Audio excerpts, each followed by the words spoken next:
Andrei, secretarul executiv. Domnul Andrei Nicolae. Da. Da, ridicați-vă în care să vă fac și eu. Da, domnul... Nu, scrie, stați. Da, procesul. Șeful, unde e domnul proces? Da. Deci, domnul Andrei și mai cum? Domnul... Nicolae. Andrei Nicolae. Andrei Nicolae. De ce? Andrei Făcel. Nicolae. Andrei Nicolae. Nicolae. Mai ziceți domnul dată? Andrei Nicolae. Hai, domnule, scrieți. La depozit. Locțitorul cu la depozit. La Sfârșit. Președinte? Domnul Bărtășcan. Scrieți, Bărtășcan. Da, hai să... Cumva să aveți numai cum stăți. Păi da, păi le vede numai cum N-am mai bine am vorbit. Am vorbit. Da. Cu peste vreo oră mă duc acasă. Da. E bine, pentru că șoferul de asta. Vicepreședinte? Nu știu, să alegem vice, ce părere aveți? Ziceți dumneavoastră. Nu, deci 3 persoane, șeful, 3, deci încă o dată. Președinte, secretar executiv, casier. Vă trăi mai mulți, poate, e nevoie, da?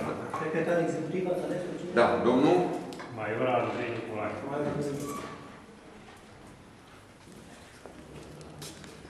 Alegeți dumneavoastră un casier. Asta e o funcție foarte importantă. Casier, cine? Ca să fie tot cu mulțață, că strică pe echipa. Cine a fost dat la Nu. Însul punem la persoane consiliere. Domnul Radu cu Mare. Da. Casier, Radu cu Mare. Radu? Până excepție, chiar dacă nu are o stație. Nu e mare. Să-și lasă. Dacă ne îmbolnăvim, Ați luat după Becali. Ce grad avea șef? Plutonier major. Plutonier major, scrieți. Plutonier major.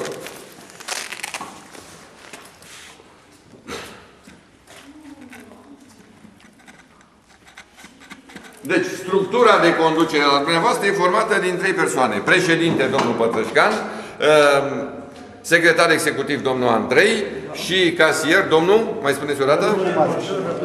Răducu. Da. Bun. Acum, haideți să alegem Consiliul Seniorilor. Asta înseamnă persoanele care au o anumită vârstă. Dumneavoastră. Domnul Ionescu. Domnul colonel Ionescu, Consiliul Seniorilor. Hai că-mi scrieți acolo și cum mă scrieți. Consiliul Seniorilor. Domnul colonel Ionescu. Colonel plin sunteți. Să trăiți, domnul colonel. Colonel plin.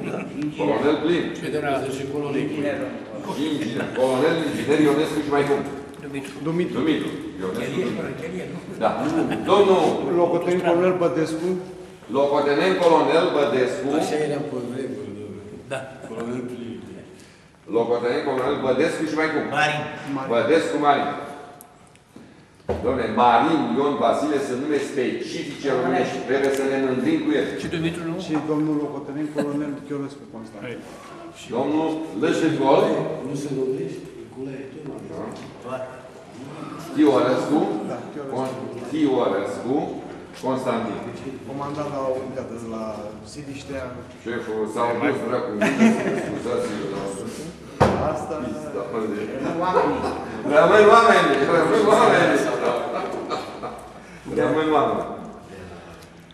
Scrieți și în procesul verbal, deci cele 3 persoane.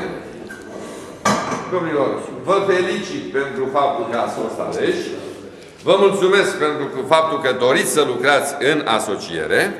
Și haideți să stabilim cine vine pe 27. Dom'le, hai, dom'le, cu mașina dumneavoastră. Luați, dom'le, comisia asta, 5, 6, haideți. Șeful, haideți, dom'le, că vă pun o masă, roșiori, zic sub filiala roșiori. Și am chestie să fie 1. Trebuie să meargă unul în brațe. Cine? Unul trebuie să meargă în brațe. Să fie mai iertat. Că suntem în 6. Păi, cei 3 cu 3, 6. Da. Haideți, două mașină sunt 5 și unul vine cu trenul.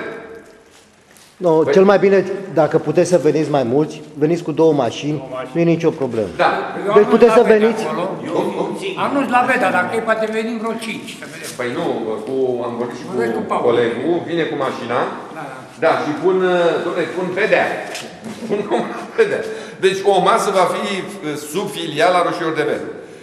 Hai, veniți cu 2 mașini sau o mașină și cu trenul. E chestie de bandă